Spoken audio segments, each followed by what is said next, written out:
My name is Myriam and I'm 22 years old.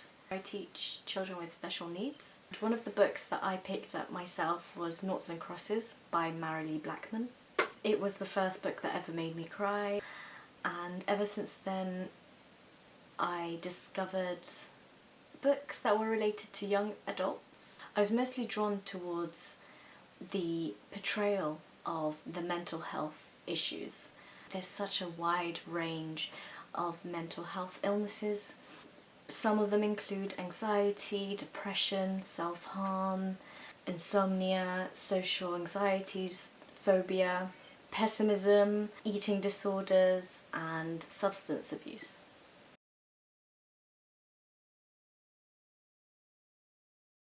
Will Grayson by John Green and David Leviathan. It portrays so beautifully that people with mental health shouldn't be considered as them, but it should be considered as us. I've chosen this book, Solitaire by Alice Osman. The main character in this story is absolutely pessimistic about everything.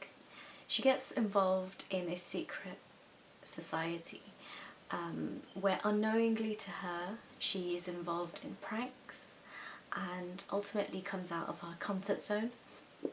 Her pessimistic outlook on the world does decrease. My Heart and Other Black Holes by Jasmine Waga.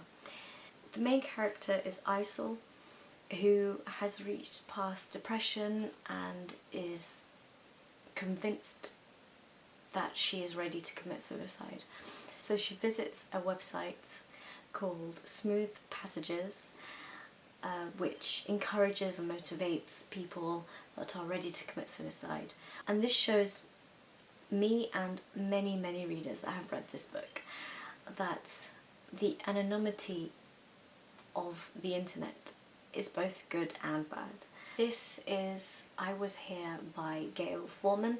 It talks about the survivors of suicide, which, yes, it sounds like a weird thing, but let me explain.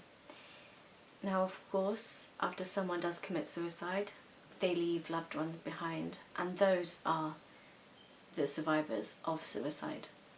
This story really touches upon the journey of Cody and her friend Meg, who committed suicide. Cody is left behind, confused, upset. Sometimes friends are so oblivious.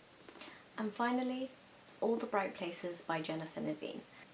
The difference about this book and the others that I've mentioned is that it talks about living with depression rather than coping with it, rather than recovering from it.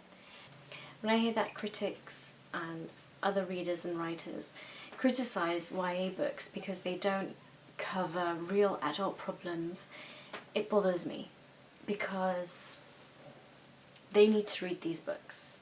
And these books cover all the mental illnesses that I've been talking about.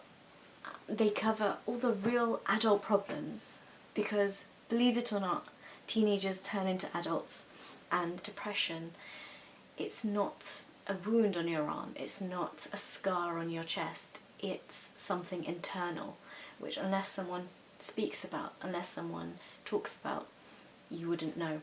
Adults reading these novels will be able to have an insight as to what teenagers these days or what other adults in their life are going through.